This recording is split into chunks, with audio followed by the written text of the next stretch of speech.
don't aim to be the best, aim to be the only. And that is, and very allied to that is this idea of like my career advice to young people is try to work in somewhere where there's not the name for what it is that you are doing, that it's, you find it very hard to describe to anybody else what it is that you're up to. That's an uncomfortable place to be, but it's one of the most powerful places to be. And don't be the best, be the only came from my realization of being at Wired, where I was trying to make assignments. I'd have ideas, and I thought they were good ideas, and I'd try to get somebody to write them.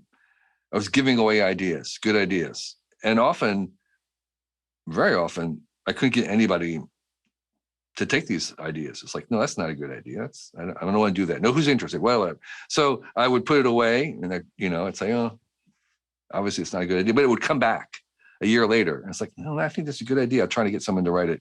I couldn't get anybody to write it. And then maybe another time, and then probably the third time around, I would have this realization, this is something I have to do. I think I'm the only one who thinks this is a good idea. I'm going to do it. And that would be one of the best things I would write. And I got in the habit then of trying to give away my ideas. Whenever I'm working on something, I'm talking about it, and I'm hoping that someone else will steal this idea. Because if they steal that idea and do it, that means that I didn't have to do it. Because for most young people, they're kind of, if they can find a job, and I was part of this, if they can find a job that I love and that I'm good at and that I pays well, that people find valuable, that's like the Holy Trinity. That's like, okay, that Venn diagram is like, that's what you're aiming for, to do something that you love, that you're really good at, and you get paid for.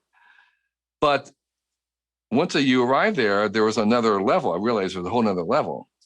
And that other level was, can anybody else do this? And so this was a way to say no to things. So there was a fourth thing is, yeah, I could do this. It'd be fun to do, and I'd enjoy it, and I'd get paid to do it. But someone else could do this. I only want to do the things that nobody else can do, that I love to do and would be good at and get paid at. And when I'm doing that, it's easy because I'm not looking over my shoulder. There's no competition, right? There's no competition, and I can take my time doing it because I've already tried to give this idea away.